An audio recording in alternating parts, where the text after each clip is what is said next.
నమస్తే, welcome to Leo. Peddireddy ఈరోజు మాట్లాడిన మాటల్లో పూర్తిగా వైసీపీ బలాబలాలేంటో అర్థమైపోయాయి.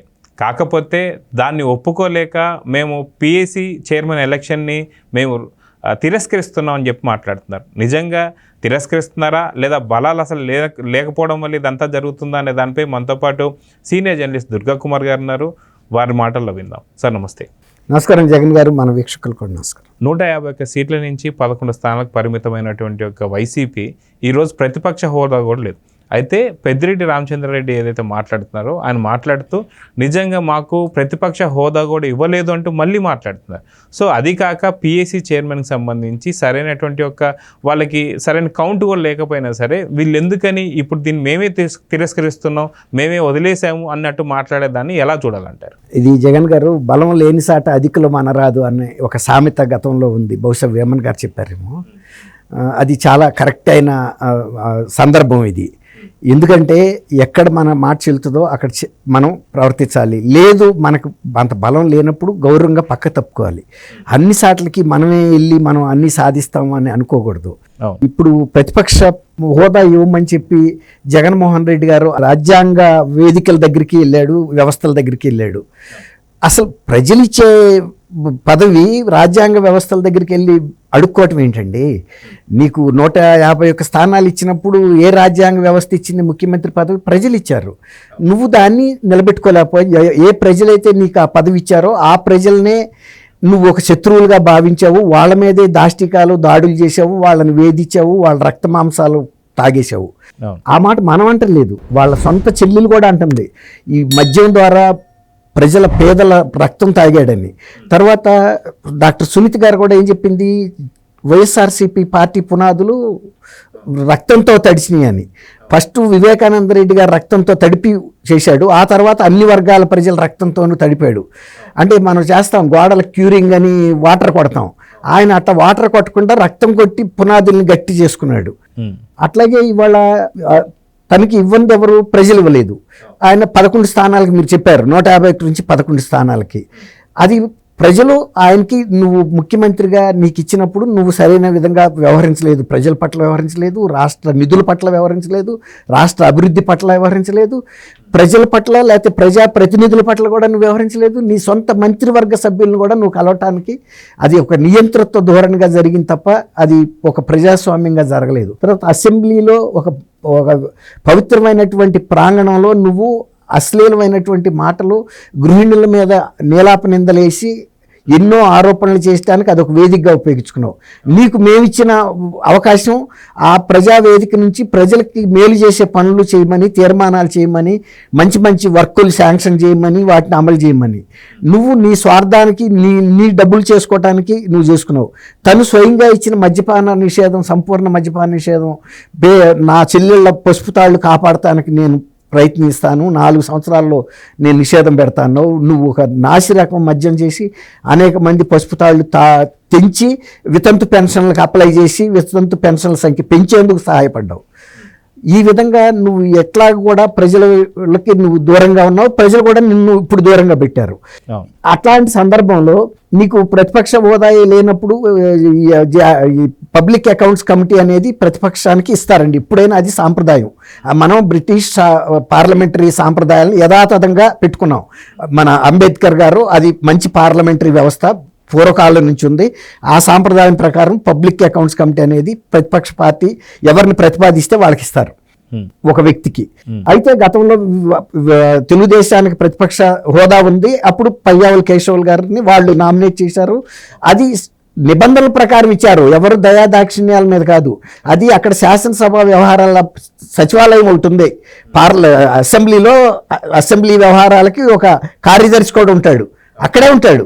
ఇవన్నీ కూడా రూమ్లు అలాట్ చేయటం కానీ లేకపోతే సీట్లు అలాట్ చేయటం కానీ, ప్రతిపక్ష నాయకుడు హోదా గుర్తింపు ఇవ్వడానికి సంబంధించిన అంశాలు పరిశీలించడం కానీ, లేకపోతే శాసనసభాపక్ష నాయకులు ఇతరులను ఎవరు నియమించాలి, ఇవన్నీ చూస్తాడు. అలాంటిది మీకు ప్రతిపక్ష హోదానే రాలేదు. ప్రతిపక్షానికి ఇచ్చే పిఏసి చైర్మన్ మీకు ఎట్లా వస్తుంది? వీళ్ళు ప్రయత్నించినట్టు నాకైతే ఒక ఇన్ఫర్మేషన్ ఉంది. ఈయనే రామచంద్రారెడ్డి గారిని ప్రపోజ్ చేస్తూ, అయితే శాసనసభ నియమ నిబంధనల ప్రకారం మీ పార్టీకి ఇది రాదండి, ఎందుకంటే మీకు ప్రతిపక్ష హోదా రావాల్సినన్ని సీట్లు రాలేదు, కాబట్టి మీరు నామినేషన్ వేయటానికి కానీ మీరు ప్రతిపాదించడానికి కానీ వీల్లేదు అని. ప్రతిపాదిస్తూనే ఉంది. జగన్మోహన్ రెడ్డి గారు శాసనసభ పక్షం నుంచి ఒక లేఖ రాస్తే వెళ్ళొచ్చు, కానీ అక్కడ నియమ నిబంధనలు అంగీకరిస్తే తప్ప ఆయన పెట్టలేడు. నిబంధనలకు వ్యతిరేకంగా పెడితే అతని ఉద్యోగం పోతుంది. కాబట్టి వీళ్ళు ఏమంటారంటే మేమే తిరస్కరిస్తున్నాం అంటున్నారు.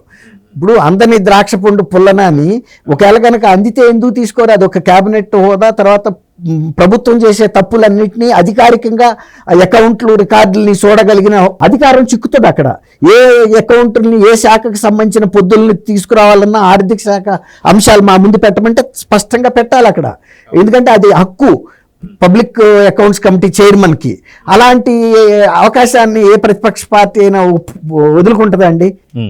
ఇవాళ మీరు ఏదన్నా చేసినా అనధికారికంగా చేయగలరే కానీ అదే గనక మీరు పిఎస్సి చైర్మన్గా చూసి ఇదిగో నేను చూశాను ఈ పొద్దులో ఈ తప్పు ఉందని చెప్పి ఆ రికార్డును ముందు పెట్టి విలేకరుల ముందు చెప్పొచ్చు. ఇప్పుడు జగన్మోహన్ రెడ్డి గారు గనక షర్మిల గారి గురించిన ఎప్పుడో పూర్వ వీడియో ఒక అసంబద్ధం ఆరోపణలతో కూడిన వీడియోని చూపించాడు కదా, అట్లా అధికారికంగా చూపించే వీలుంటుంది. అట్లాంటిది ఇవాళ మాకు వద్దు అంటే మీకు ఇస్తానన్నది ఎవరు? పని ఎవరన్నా లేఖ రాసి మీరు ప్రతిపక్షం నుంచి ఎవరిని ప్రతిపాదిస్తారో ప్రతిపాదించండి, వారికి మేము క్యాబినెట్ హోదా కలిగిన పిఏసీ చైర్మన్ పదవిని ఇస్తూ మీకు లేఖ ఇస్తామని చెప్పి శాసనసభ ఏమన్నా లేఖ రాసిందా? శాసనసభ కార్యదర్శి కాంగ్రెస్ వైఎస్ఆర్సీపీకి రాయలేదు కదా. వీళ్ళు ప్రయత్నించారు అనధికారికంగా, ఏంటి మాకేమైనా ఇచ్చే అవకాశం ఉంటుందా ఉండదా అడిగారు, తప్పులేదు.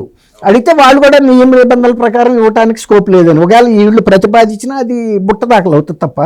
వాళ్ళు చెబుతారు, వాళ్ళు ఒక లేఖ రాస్తారు ఏమని, మీరు అడిగారు పలానా వ్యక్తిని పిఏసీ చైర్మన్గా పెట్టమని, కానీ మీకు పార్టీకే ప్రతిపక్ష హోదా రాలేదు కాబట్టి మీ పార్టీకి చెందిన ప్రతినిధి ఈ పదవిలో పెట్టడానికి నిబంధనలు అంగీకరించవు అని లేఖ వస్తుంది, అంతే కదండి.